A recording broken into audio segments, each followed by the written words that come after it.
Good evening and welcome to The Insight. Tonight, my name is Eugene Kwach. This is the Youth Dilemma. Tonight, of course, a defining conversation. Well, welcome to this critical discussion on the realities of facing Kenya's youth today. As the backbone of our nation, young people are at crossroads, grappling with unemployment, economic struggles, and a rapidly evolving political landscape. With over 75% of the population under the age of 35, the youth hold immense potential to drive change. Yet they also face deep-rooted systemic challenges that threaten their future.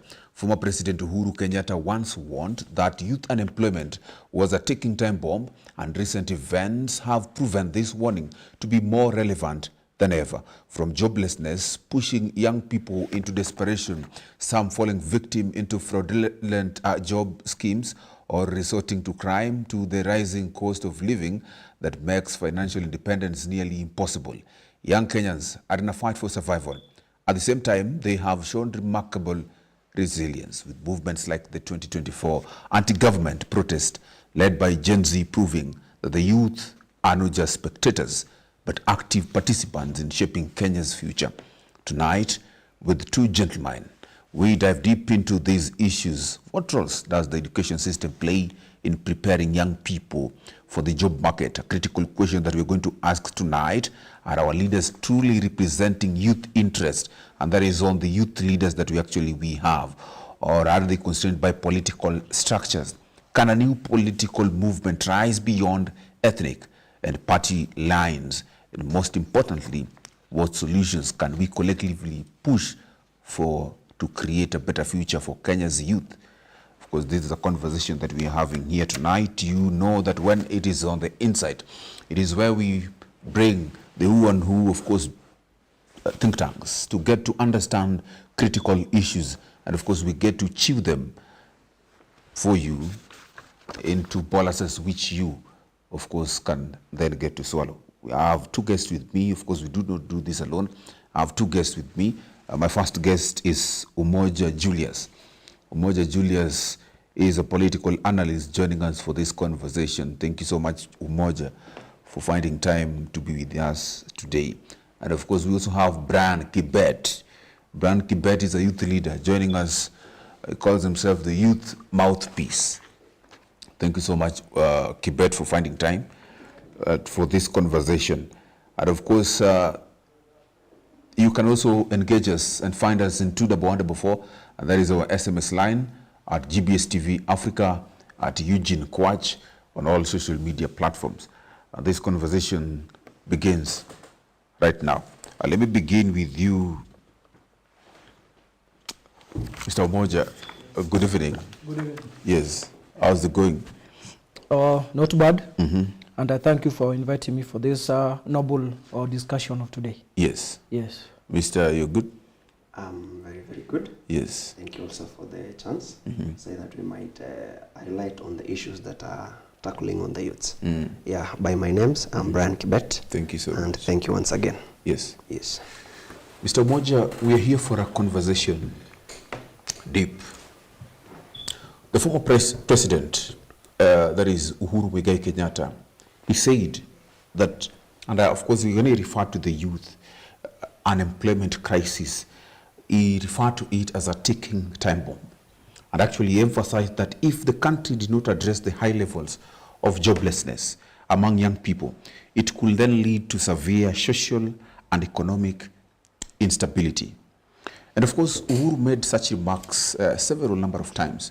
We have heard also the former premier, that is Raila Odinga, making such remarks. And the issue of youth is not just in Kenya, but globally. People are discussing the youth. What is there for the youth? And tonight in this conversation, we are discussing about the youth dilemma. What is in the future of the youth? And we're going to look at different issues that concern the youth, but particularly on this issue of unemployment, which has been referred to as a ticking time bomb, even by the former president.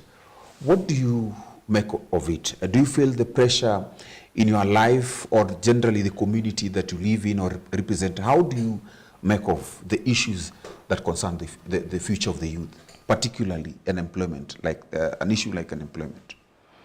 Okay. The issue of unemployment, it comes in two forms.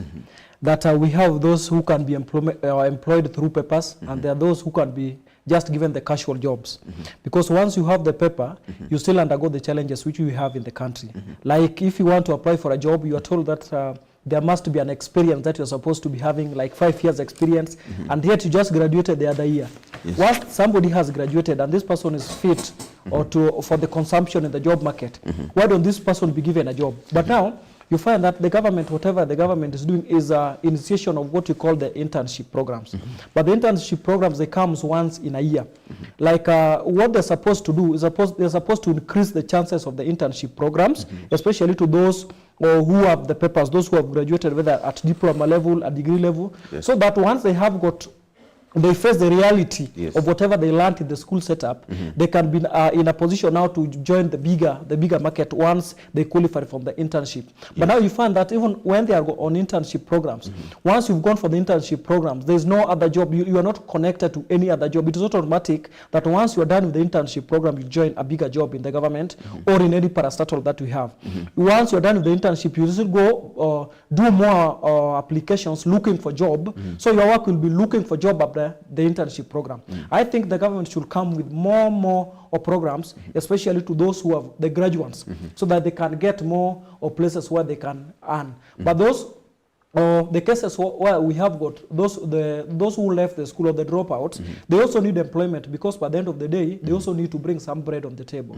What the government should do, I'd seen the programs of the NYS, it was running, but nowadays it has really gone down. It should be upscaled so that a lot of youths can be absorbed into that. I've also seen the county governments, they are having the youth programs whereby they have got different activities which are involving this. Not only all county governments that we have in the Republic of Kenya. I think the county government also should come so that they partner with the national government so that they can bridge the gap of unemployment in the country. Unemployment, it has caused a lot of things because a lot of youths are involved in different activities which are we call them a taboo, some are even a taboo in different societies.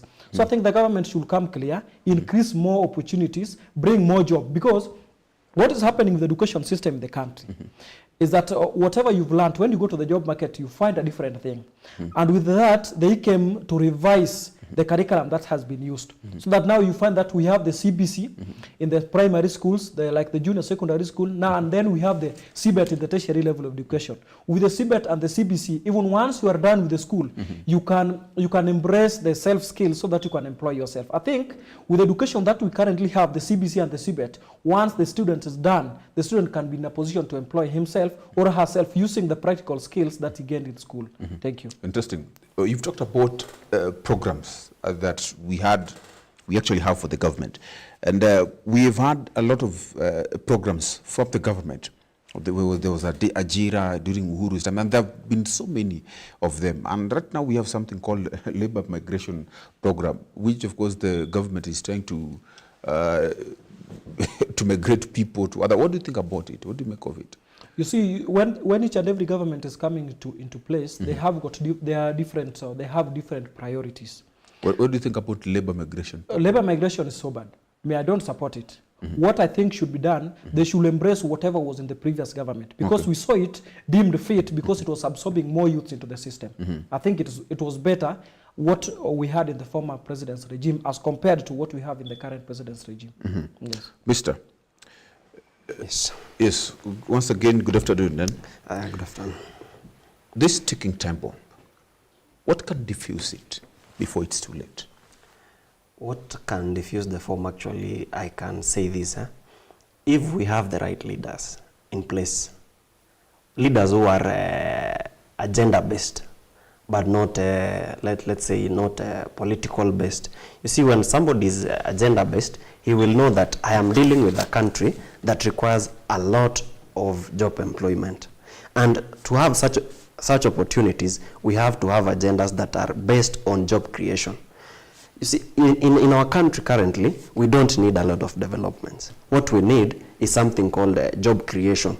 And when we have the job creation, when the jobs are created, development automatically comes in.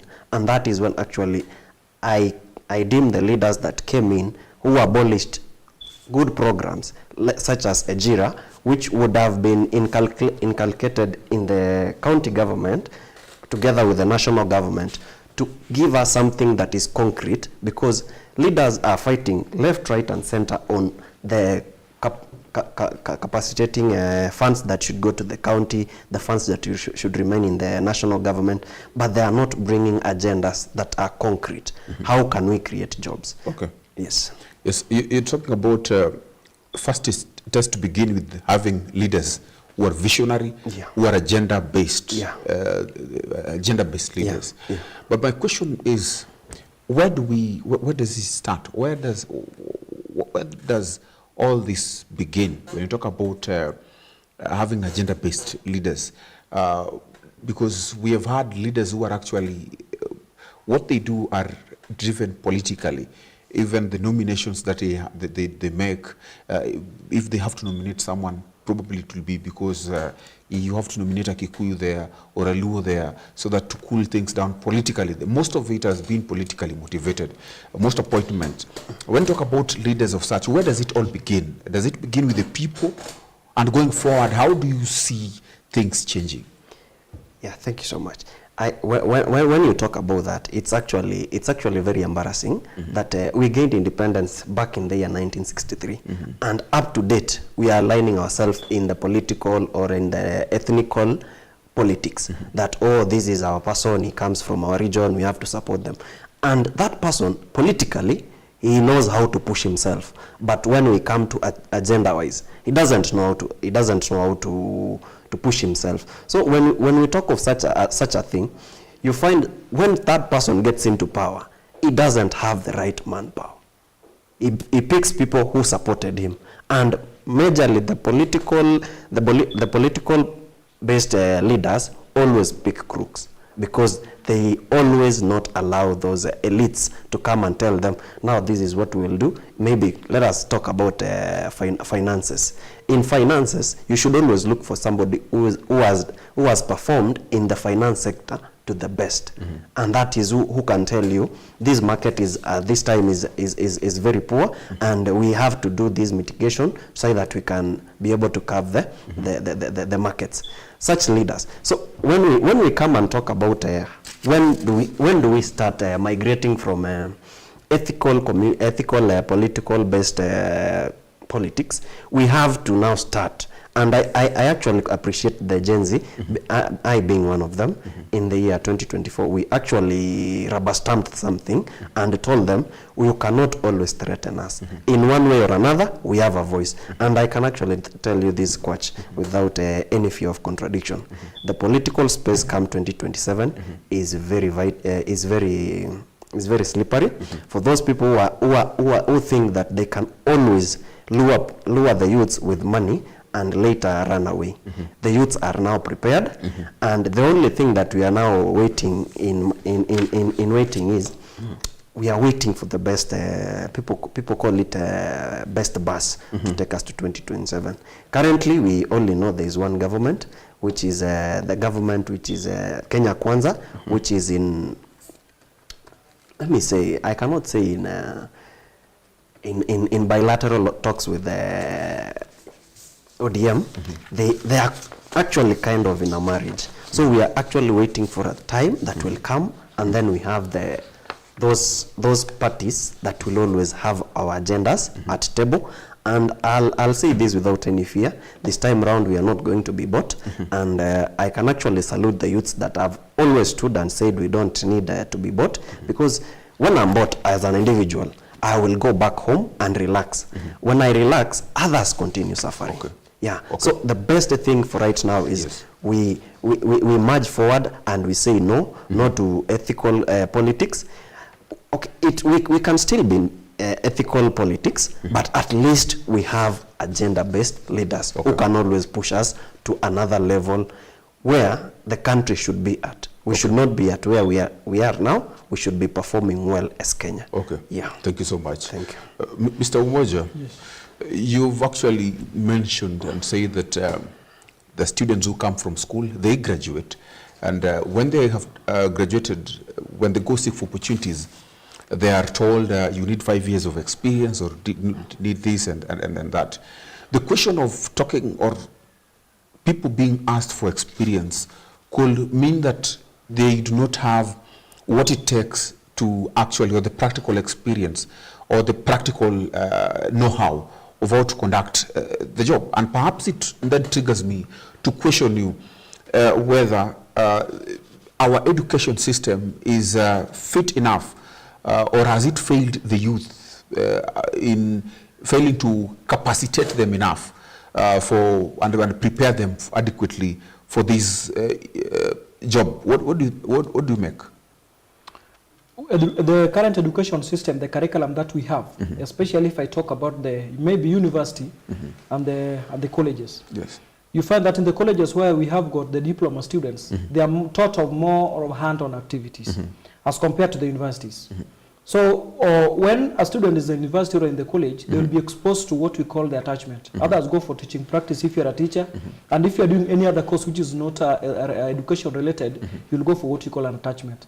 An attachment, like courses like, for example, nursing and engineering, you'll go for attachment maybe twice or 3 years, so that you can be deemed fit or you can be deemed competent, so that you can go and handle what is in the field. But there are some courses where you go for an attachment or teaching practice once. Then whatever you're going to meet in the field is totally different.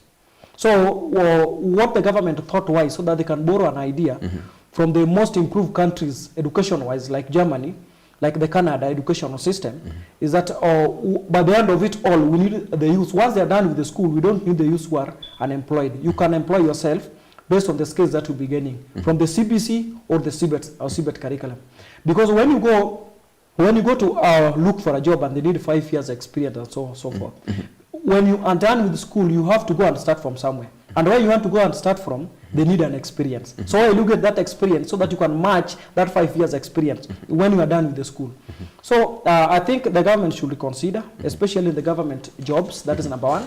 Number two, the parastatals and the NGOs, also they need a lot of experience. So with the current educational system that I think the curriculum is being implemented, once you are done with school, you'll be deemed fit, competent with the skills or the experience that they want. Yes.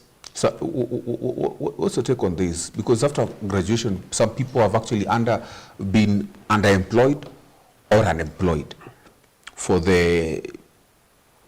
they actually studied for. What do you make of this going forward? Is there a future bright for the young citizens, for the youth? Yeah, I can actually say we have a promising future, and I will take you back to where I actually said, yes, the agenda based. When we have people who are agenda based, they will always know if you are a teacher, you always have to be enrolled in a TSC, and when you are enrolled in a TSC, there should be a system when we are making when we are graduating, let's say 200 students, and in the job market there are around 300 job opportunities. Yes. We don't have to always come and fix someone who did IT and then bring them to education system. We should actually have a government that is based on seeing that they onboard everybody, despite having that gap of lack of the skills. That is, when I'm from school, someone was actually, I'll actually say this, there's a meme I was looking at yesterday saying AB squared is equals to A plus AB plus B squared. I have never applied. That tells us what is being taught in the outside life should always be directed or channeled to what you are going to, at the end of the day, give to the society. So what I'll actually say, I concur with Umoja, and going forward, I think the government, when you are sourcing maybe a curriculum from any other country, we should always have the curriculum and always be prepared. There are one, two or three hitches, but not 50% of it not working. Okay. Yeah, because you will find in the CBC, they are saying they should have pools. For example, in a school in Kitui, they don't have pools. So they will have to lay down the mats so that students can be taught a way of how to swim. Okay. And when you bring them to the real life situation, they will drown. So I think the government, in a way, should always, the system that they are bringing should always be compatible with the let me say, with their budget. Yeah. Thank you so much, gentlemen. We are taking a quick short break, but of course we'll be right back. And there's a lot of issues actually that we've been discussing and that we will continue to converse. We've been talking about the joblessness or rather the unemployment of the youth, because we have understood that across the world, many young people actually get to graduate from schools and university with high hopes of getting job opportunities. But at the end of the day, some are unemployed, some are underemployed. What will be the issue? That is a critical question we were getting answers to, but of course we'll come right back to get answers to some of these issues that of course we're going to talk about the cost of living that the youth are actually grappling with. We'll get a bit into politics. What does this 10-point agenda of the building of the handshake? Of the handshake. Is it a handshake? Broad-based government. Broad-based government. What does it have for the youth? And of course, the big question tonight is on the youth. So it's a conversation on the youth dilemma, a very critical conversation. To the Bwandu before is our SMS line. We're taking a quick short break, but we'll be right back.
Hello, kids.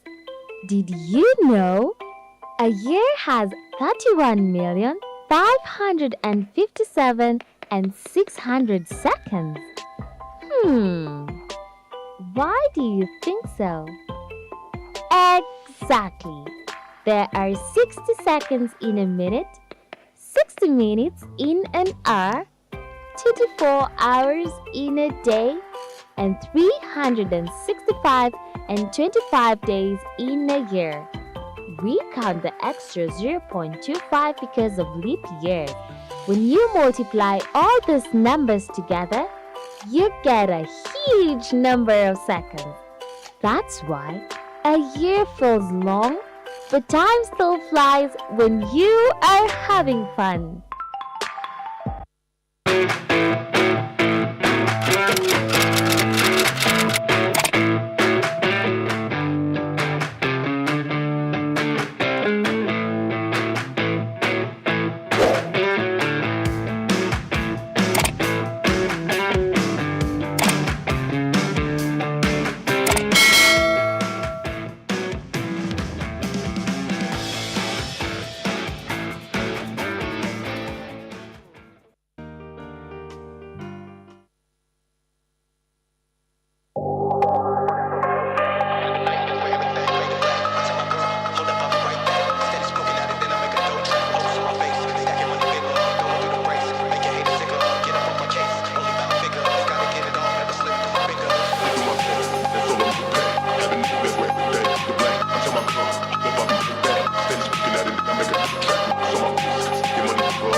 Hello, kids.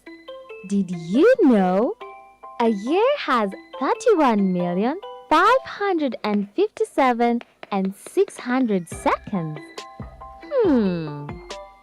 Why do you think so? Exactly. There are 60 seconds in a minute, 60 minutes in an hour, 24 hours in a day. Everywhere, GPS.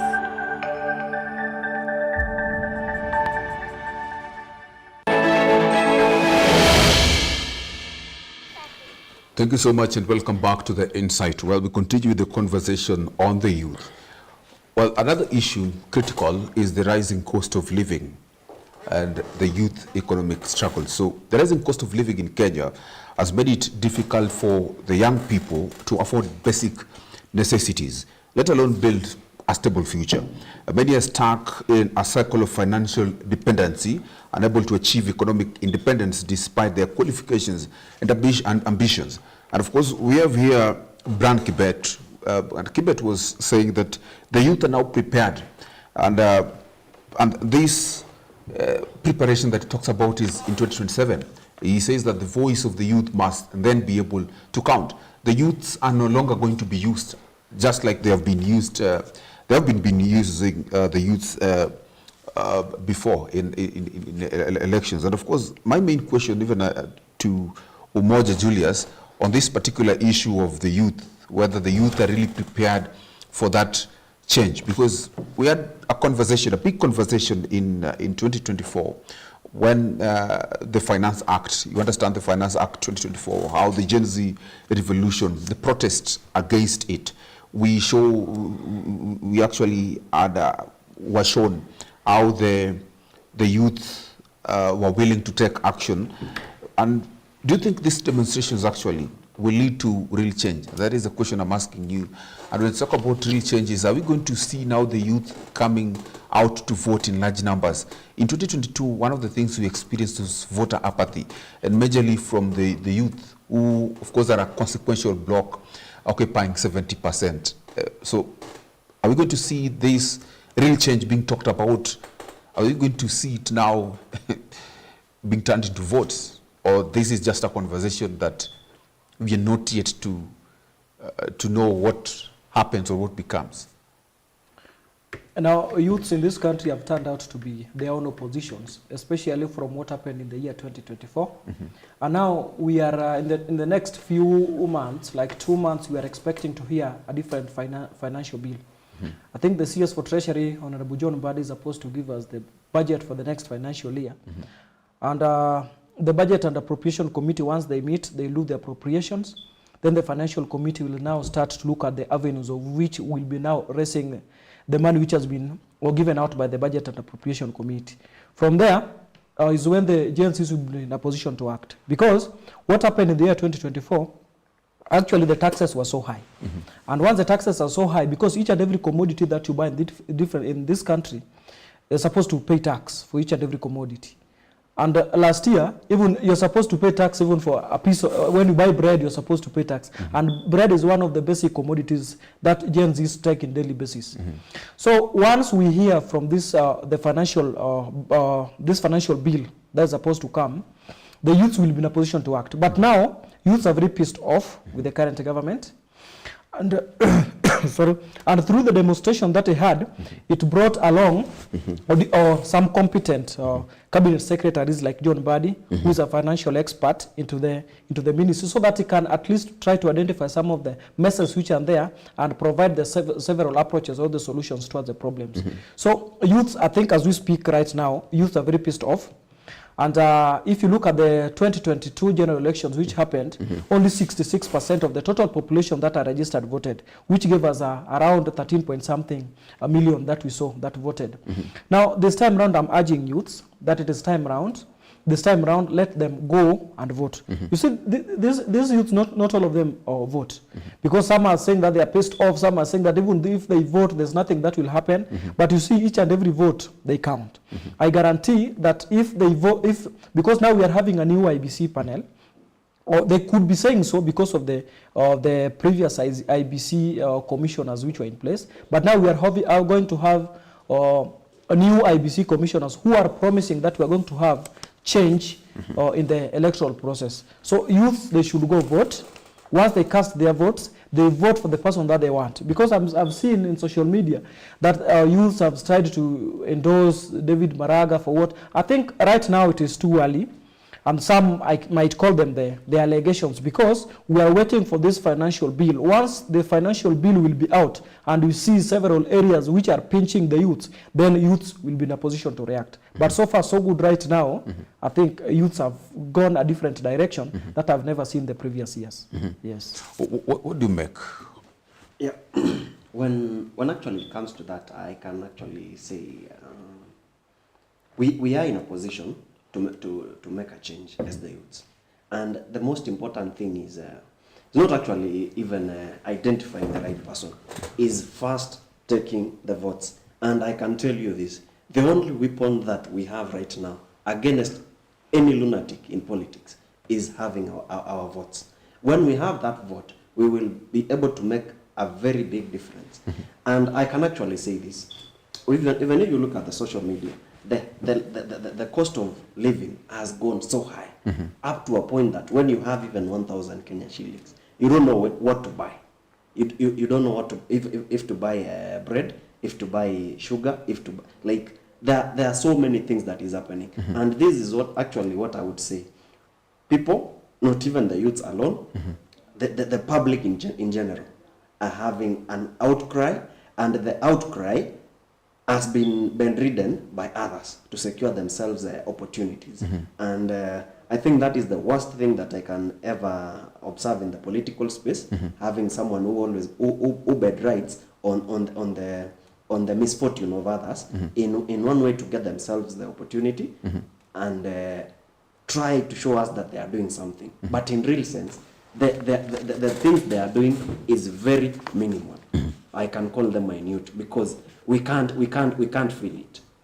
You can tell me about the prices of let us talk even about fuel. Yes. When we have the broad-based government, what has it done on the cost of fuel?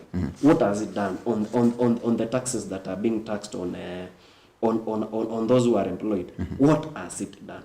I can actually say they are looking for opportunities of how they can be inculcated in the government, which their mandate was to oversight the government and not to join the government. And if they were actually oversighting, the taxes would have lowered down if they say they have taken the experts into consideration. So I'll say this, the cost of living is still high, and I, being a youth, I still feel the pressure, and I think the pressure is increasing. And God willing, let me pray that those IBC that are being shortlisted and are being interviewed for the positions, God willing, they perform the best job and we vote perfectly. We will bring change in this government, and people will have the Kenya they had in the past back. Yes, just to add, because this financial bill, even us as the common mwananchi, we have no much say, especially when it's come to the process of the finance bill. Finance bill has got 12 stages, and out of the 12 stages, the critical part is for the MPs, whereby it is brought to the assembly, so that the MPs can also give their views and vote against or for it. So this time around, I'm urging the MPs, all the 290 constituency elected MPs, they're supposed to look at that report thoroughly, because last time some were saying that they looked at it, they were asleep, some were saying they had got very lame excuses. Now the time is very adequate. They're supposed to look at it, they're supposed to give us their feedback, because once if they vote for something that is pinching the youth the way they did last year, I think the Gen Zs also will be having a different thought according to the history that we know. The youths are now awake and they don't want anything negative that is coming in their life. Yes, they will pay tax. Yes, for the economy to grow, taxes are must, because also we need to grow, cater for other bills, pay for debts, but it should be moderate. Because in the previous governments, we've been paying taxes. But this time around, it was too much. Now we are expecting this financial bill or finance bill that is supposed to be out before June is supposed to be that which favors the youth and favors all of the levels of the people in this economy. Thank you. Interesting. Just let me ask you, because the issue that we have had for quite a long time is the youth talk about wanting a shift, or rather a revolution. They want youths in those positions. But the question is, what is indeed the real issue? When it talks about taxes, if having a youthful president, will it ensure that then the taxes will reduce? Will we be then having unga at 50 shillings? Will we get those opportunities? How are these opportunities going to come if we had, for example, a youthful president? Now, we have got 6 elective positions. Mm-hmm. The 6 elective positions, they include, we have got the presidential seat, the governor, the senator, the women rep, the MP, all the way up to MCA. Mm-hmm. Now, for example, in the National Assembly, all the youths, they have got their caucus, which is called the Kenya Young Parliamentarians. It is there to advocate for the rights or the freedoms of the youths in this country. But even if we have got a governor that is youth, or senate that is youth, we have got a constitution that guides on what is supposed to be done. Only that they understand the language of the youths better than the old people. Because the old people, they will just pass something that is in favor of them without considering that basic language of a youth. Because a youth, if a youth tells you that leo atalala njaa, that thing is genuine.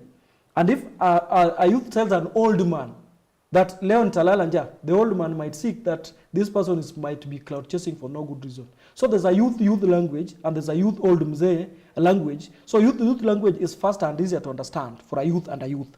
But a youth and a mzee, it is very difficult to understand. And that is why there are some positions, even if we don't get elective positions, because there are some positions of which, according to the constitutions, we are guaranteed. For example, if you want to go for MCA, you must be at least 18 years. If you want to go for MP, at least 21 years. If you want to go for president, at least 35 years. So at least with the president, you can talk of a youthful, but not a youth. So that these languages can be easier to understand, because there are people that also they've passed through these particular problems. Because at the age, when somebody is at 63 years of age, he cannot remember much the suffering that he had when he was 27, when he was 20 years of age. But there are some seats that nowadays, I think we've seen a lot of revolution. Because a long time ago, we could not see an MCA who is a youth. All of them were old people. Nowadays, we can see MCAs who are youths. We could not see MPs who are youths. Nowadays, we can see a total revolution, whereby we have people like Salasia, we have Babu Owino, Gitonga Mukunji, we have Lynette Chepkorir Toto. All those are youth that have occupied the space, and they are also trying to help us realize that in every position that we have in this country, all youths are capable. And all those, because in the county assembly, all the youths who are there as the MCAs, they have got what we call the Kenya Young Members of County Assembly. And it works. It advocates for the youth.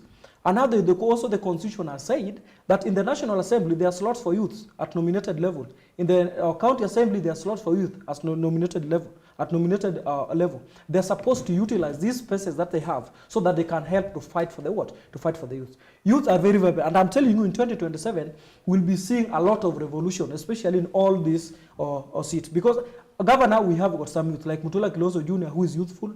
In the Senate, we have got Eddie Okech, who is from Migori, who is a youth. We have got Senator Methu, who is a youth. We have got Karungu Wathanga from Kiambu. So we've seen a lot of revolution. And going forward, we need more youth to utilize these spaces. Is it just enough to have youthful leaders?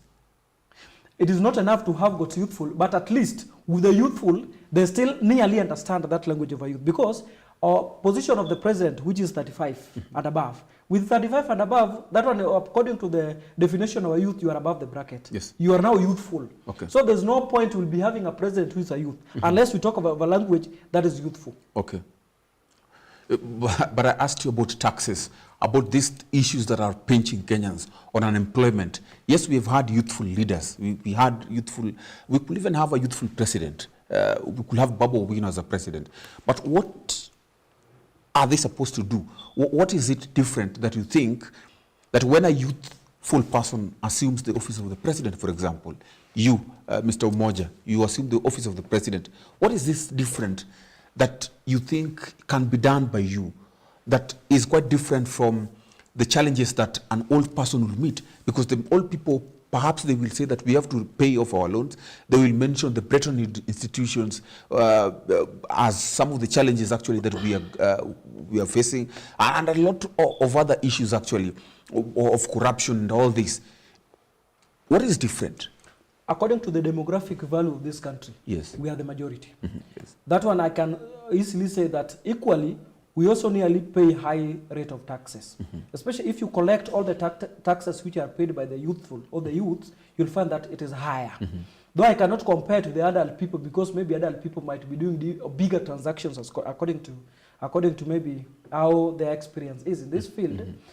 This one tells you that even if we have got a youthful president, or if you have got a youthful MP or a youth MP, where they're supposed to be helping us, once the budget, it is from the Budget and Appropriation Committee. It goes to the Finance Committee, so that the Finance Committee can bring the public opinion and also see on avenues, all the ways through which this money can be collected, so that the government can run. From there, it will be brought to the National Assembly. National Assembly, that is where if you have got youths or youthful MPs, they can be in a position to amend some of the clauses of the finance bill. So after it is from the National Assembly and it is amended by the youths or the youthful MPs, from there it will go to the president. Now if you have got a youthful president or a president that's a youth, this person will be in a position now to look at some of the clauses which will be overburdening the youths. For example, you can look at some of the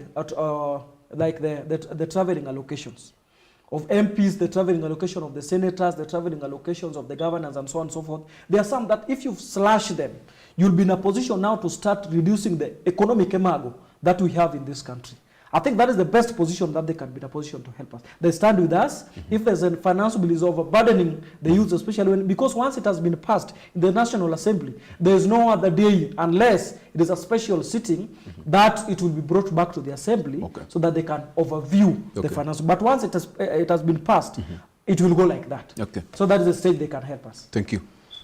Sir. Yes. You mentioned the broad-based government, and when the youth had the revolution, we had the president, he then reached out to Raila Odinga, and of course they are now working together. They came up with initially there was an NADCO report, and after the revolution, they have now said that the NADCO report has to then be implemented fully. We also have the 10-point agenda, which they had discussed under the broad-based agenda, working how they're going to work in the government. And of course, we have had several questions around the 10-point agenda in the broad-based government. Some people, youthful as they are, say that that is not what we wanted as the youths. Let's begin there. What do you make of the 10-point agenda presented by the broad-based government, that there's some of the things they want and wish to fulfill? Yeah. Are there things actually that touch on the issues the youth really want to be addressed? Yeah, thank you so much, Coach. Yeah, beginning first with that, I can actually say, best to my understanding, Raila is not a youth. So when he's brought to the table and he's standing in for the youths, and actually I love it when the youths came in and said we never advocated for Raila to be brought on the table, and that is a personal discussion that the president and Raila had in their own conversation, because at one point he visited also Uhuru. He was actually on the right track, but actually again, being on the right track, but he was doing the wrong things. He was actually having time with the youths, and that never added up, because he reshuffled the cabinet at first. And when he reshuffled, I cannot say reshuffled, let me say recycled the cabinet. If he would have reshuffled the cabinet and placed 2 or 3 youths, just as they have done to Fikirini Jacobs, at least we would be feeling better in a way that at least one of us has been brought onto the table. Now let us see what will happen. I like the question that you asked, Umoja, about what will the youths do. Best to my understanding, we youths are selfless. That is why we said we are triballess and we are leaderless. Because we don't want somebody who will come and bring all the challenges that are on the table right now. We want somebody who will bring the solutions. And when I mean the solutions, is not bringing on table people that I've always been in the political space. Who have their baggages. Raila comes in. He comes in with several people on board. I want this to have a job. I want this to have a job. But when somebody like Fikirini Jacobs is brought in, he only knows I only have to have a PA and maybe structure my office. And after that, I will discuss on what to do with my office, agenda after agenda. I can tell you the truth. The 10-point agenda that the broad-based government is working on, I will say this, not in bad faith, but that is just a mileage. They are looking for a mileage to push these years towards the elections. And then they will tell us, they will now bring the blame game. Oh, this one came in, oh, this one restructured my government. And at the end of the day, the Kenyans of sympathy will say, let us give this person a chance because they brought this person mismanaged their calculations. But I can actually tell you, if a youth is brought, he will have less baggage. And I'm not saying it will be a youth-centered because there are some things that require, let me say, experience. Okay. Maybe on the GDP and how we balance that. Okay. Look at Burkina Faso. They brought in a very selfless president.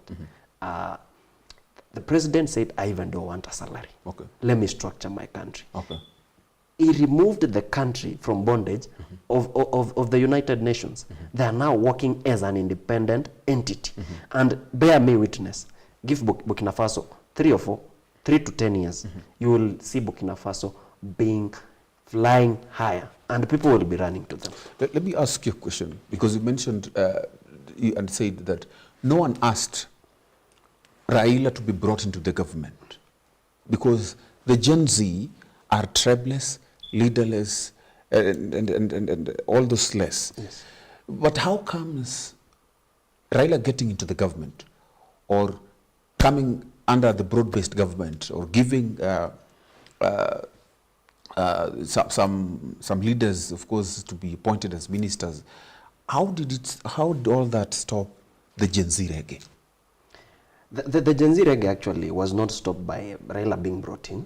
The Gen Z reggae was brought in by, you see, we also how was it stopped? Because it was stopped by the government taking mileage, abductions, tear gassing the youths, and at the end of the day, you see, we made a statement. Mr.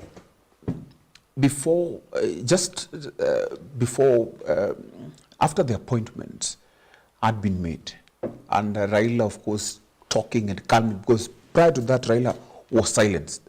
He was not talking. And actually, Gen Z had said, keep silent. Yes. But immediately after all these things actually happened, the Gen Z were to have another rally in the CBD on a Monday, if I can recall. Yeah. That never happened. Actually, there was little or no activities. There were no people. So it was neither here nor there. Like, we couldn't really tell. And after that, we have stopped having the Thursday Protestant mandamanos. Yeah. Even before that, we were having killings, we were having abductions, but the protests were still on. If truly the Gen Z were leaderless, tribeless, why did Raila coming to government stop that? I cannot actually say Raila stopped that because there are several conversations that are going on online. And why is Raila being blamed for joining government if that did not stop the revolution? Raila is being blamed because is coming in between revolution. He has actually How has he come in between revolution? He has actually come to cushion Ruto, because Ruto is not receiving the impact that he used to receive until he could come out frustrated. But when he brought Raila in, Raila I cannot actually underestimate Raila. Raila as an input on how the mandamano stopped, because he calmed people down. But to our understanding, who are these people Raila calmed down? If the Gen Z were tribeless and leaderless, who are these people Raila calmed down? You see, when we come to the humanity side and discuss about one of us being killed, two of us being killed, several of us being bagged and being dropped, and You see the things that are happening. You would also call yourself back, and also the Raila came in and talked. Our parents listened and said, give it time. Okay. Give it time. Okay. And that is what we are giving it time. Okay. But I'll tell you the truth, Okwach, Yes. that things will not be simple Okay. come 2027. And I think it will be a transformational revolution. Thank you so much. Let me just give you a second also to just let me just ask you this question, because if the Gen Z were indeed tribeless, leaderless, and all that, how did Raila stop the so-called revolution or the Gen Z reggae? And going forward, even as you look critically into this broad-based government and the 10-point agenda, was there anything substantial for the youth? Going forward, is there anything substantial for the youth? And another question I'd want you now to ask critically is that the Gen Z and the youth generally are preparing to reckon the president, William Samoei Ruto. How are the Gen Zs prepared? How are the youths prepared if they do not have yet a presidential candidate? They do not have people who are worthy yet that they have fronted to go and take head-on from and with William Ruto, because he's already campaigning, he's already visiting, making meetings here and there. He's now going to Mount Kenya. The other time he was he was in Nairobi. So aren't the Gen Z lagging behind? What do you make of all this? I know I've asked you a lot of questions, but please take your time. Now, you cannot just thump the government. Yes. You only fight the government through the ballot. Yes. That's whereby you'll be exercising your rights fully without anybody following you or anybody interfering with it. Yes. So I would wish to tell all the Gen Zs that the government, when the government was campaigning, the government had the agenda. It had what 281 promises. Yes. Nationally. We'll just take a red pen and mark agenda number 1, tick, agenda number 2, X, until we reach agenda number 281. If it scores well, they can decide what next. And if he fails to score the pass mark that we need as the Gen Zs, we'll take the next move. That is the only way you can fight the government. But if you want to just thump the government, that you are advocating for your rights, because we have got several ways that you can advocate for your rights. Yes. One, we can advocate for the rights through the legislation assembly. That is the National Assembly. Okay. If that one is not working for you, yes, demonstration or picketing is allowed. Yes. But how do you picket? Also, it is put clear under the Constitution. So I think there's a proper way that we're supposed to be channeling all these challenges. Okay. What Gen Z was doing was very right. Yes. But Gen Z did not die. The spirit did not die. Yes. The spirit was on a pause. But what made the spirit go on a pause? A day to the demonstrations that had been planned after the massacre that happened at the National Assembly. The president engaged the Gen Zs through the X-Space. And he did mention that this and this and this and this are going to happen. And he did heard from the Gen Zs that what do you want me to go and do? Gen Z said that this and these people should be removed and so on and so forth. After that, the government or the president reshuffled all the cabinet secretaries. Suspended all of them. Yes. After only one was in place, that is Honorable Musalia Mudavadi, who was now managing all the ministries. That suspension gave Gen Z's hope that at least those people who will be coming on board are those that are supposed to be listened to Gen Z's, or they are Gen Z's friendly. The critical docket that had got a lot of problems was the Treasury. What did he do? He brought an expert. Because the country where it had reached, it was in a dunkling environment. People expert like Mheshimiwa John Mbadi, those are the people that at least gave Gen Z's hopes. That at least he was going to reshuffle some of the problems, or to shun some of the problems which were in Treasury. Because with the Treasury, once something is bad in the Treasury, it is going to affect all the financial mainstreams, up to the common mwananchi. So this government gave Gen Z's hopes. Gen Z said, okay, well and good. If this is the new cabinet secretaries, let us give them time. We see how good they are going to deliver. And the time they are given is going to elapse by the end of April. How is it going to elapse? We are going to see in each and every ministry, what have you achieved, number one. Number two, going forward, what is our fate in terms of the finances. And that report is going to come by the end of April. So beginning May, you'll find that either the spirit of Gen Z, either it will be alive, because also Generation Y is also coming, and Alpha. So it will be a massacre.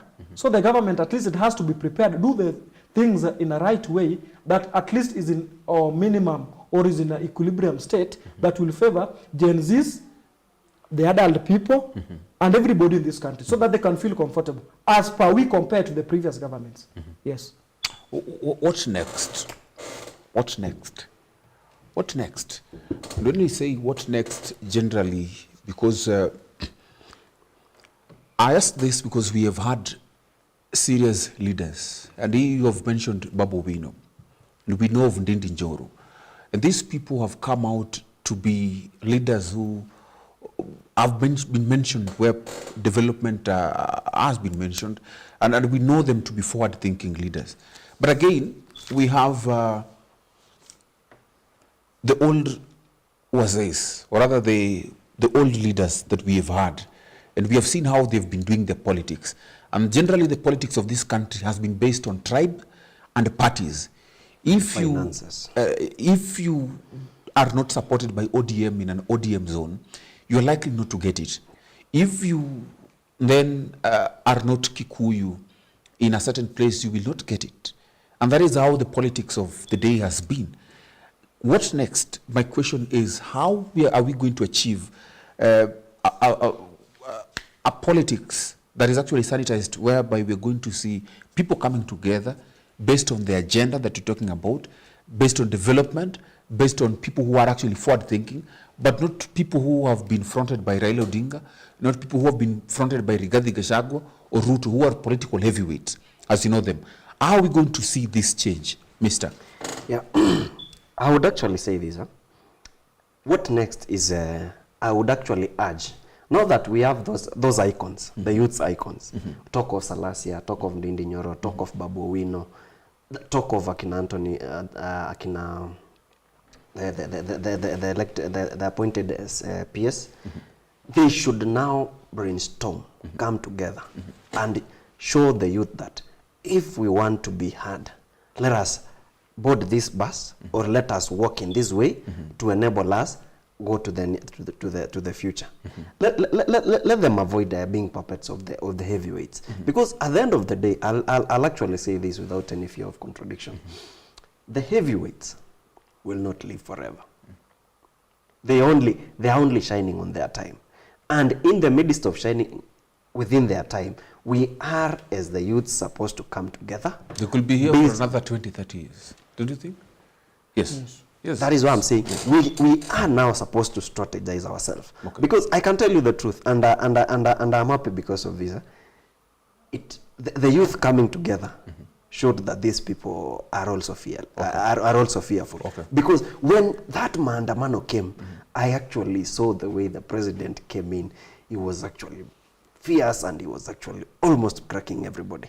That tells us we have a voice, and if we use that voice, having the best leaders or the best icons leading us, we will go far.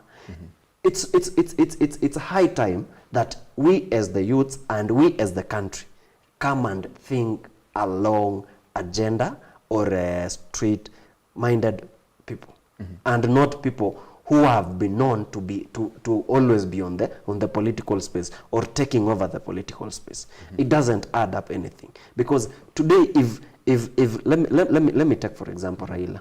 If he's taken to Kisumu, he cannot cover everybody. He'll only cover Kisumu as a name, but he'll not cover each and every household. So what I'll actually say is, we come to the table, we as the youths, because we have actually ignited that space. We are not only taking it over, we have ignited, and we are. If we use the same energy that we used in 2024, 2027 is just but something that we will take over and to be forgotten. And we now bring Kenya to where our forefathers wanted. Thank you. Yeah. Mr. Yes. According to the Political Parties Act, for each and every leader to be elected, you must belong to a party. So a party is just the vehicle that you border to where you're supposed to go, to the destination. It's just the vehicle. A party is just a vehicle. But whatever you'll be doing at the destination is what matters a lot. So to my people or to our people that we have in the country, you should not be pointed for a leader that is supposed to elect. Elect a leader that you think the ideologies or the manifesto that this leader has is something that is achievable, and this is something that will transform the lives of the people. But if you just say that this region is ODM, this region is UDA, this region is UPA, this region is UDM, I think that mentality is coming to an end. Because even if you look at some counties, if you look at Migori County, not all MCs are ODM, some are OPA, some are independent. That one tells you that we've started experiencing what we call the revolution that we want. We've reached a point whereby you elect somebody based on the ideologies. Don't elect somebody based on the party. Party is just a vehicle. What this person will be doing in the assembly, whether National Assembly or the county assembly, is what matters a lot. Okay. And how will you know this? This one is known the time this person is campaigning. Because even these people, once you've elected somebody, the constitution allows you can impeach this person. Okay. The constitution is very clear. So if this person is not a performer, he can be impeached. Thank you. Thank you. We've come to the end of the show, and thank you so much for your time, Mister. Thank you so much for your time. One word, as a closing remarks. One word. As a closing remark. Yes. We, the youths, are very ready and dedicated to make the best out of what we can get to enable the country move forward come 2027. Watch the space and you will see the difference. That is Kibet, the mouthpiece. To the youths, our 75% demographic value is really being wasted. Let us wake up, let us realize the spaces that we can utilize as we wait for this finance bill. This finance bill, when it will be bad, will act. When it will be good, will be in a position now to react unto it. Thank you very much. Thank you so much, Kibet. Thank you so much, Umoja, for joining us in this candid conversation to break down some of these ideas into policies, of course, through which they can chew. And of course, you have heard that has come from two gentlemen who also are aspiring leaders of this nation. Of course, thank you so much for also joining in this conversation. You probably know that every Friday from 7 p.m. to 8 p.m., we bring you the insight, a conversation on politics, economy, business, and all the kind of issues that matter to you, our viewer. Well, my name is Eugene Kwach, and on behalf of everyone who has made this a success, we wish you a very good night and